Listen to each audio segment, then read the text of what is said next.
Focus. And should Jewish settlers continue to live and work in the West Bank? Well, it is, of course, a question crucial to the ongoing Middle East peace talks as the US Secretary of State John Kerry struggles for them to make progress. The question, though, not just asked by Palestinians who want the territory for their future state, but also by Israelis. Now, many of the settlers who've made places like Hebron their homes say they will never leave, but others, they openly question the need for Israelis to remain there. Our Jerusalem correspondent Gallagher Fenwick travelled to Hebron to hear both sides of the story.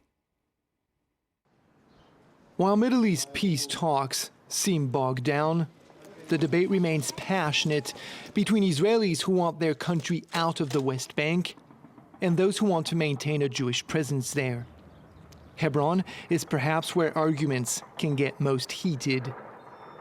Some 180,000 Palestinians live under the watchful eyes of hundreds of IDF soldiers. One of their missions is to protect 850 settlers who moved here. David Wilder is their spokesman. This is a particularly holy book.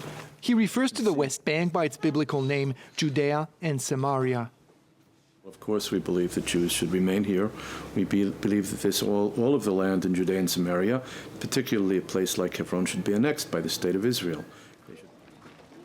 Yehuda Shaul has made a name for himself by being one of those Israelis who campaign publicly against their country's military occupation of the West Bank.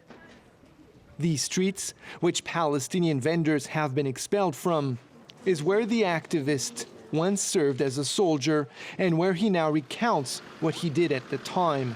He says that, as a grenade machine gun operator, he was ordered to shoot towards Palestinian homes nearby. It is insane. But I aimed to the area of the target and pulled the trigger and leave it as fast as I could and just prayed that the less amount of grenades were fired. Because if you pull the trigger for a minute, 88 grenades are out. It's a very massive machine gun.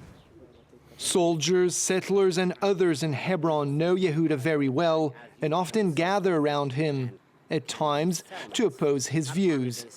Not army posts. To my knowledge, no Israeli soldier ever indiscriminately fired on Arab people intentionally with intent to kill them. Jewish people think like me. Sadly, those who oppose us have power. They have media support.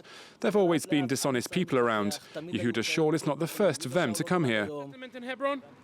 Among the Israelis who joined the tour, Esti feels that this experience confirmed her original feelings about this thorny issue. I do believe that the idea of people being here and imposing their presence on another people just because they believe historically that they should be here and making people's lives difficult, I don't understand, and it's something I have a hard time with.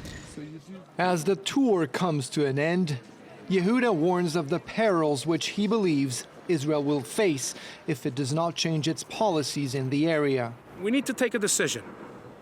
Either we live with Israel, in Israel, with legitimacy, without the occupation, or we continue with the occupation and we lose the state of Israel entirely. Yehuda and those who think like him know that, in this debate, their opponents, I guess you know there's other side to the story, and currently have the upper hand in Israel's government.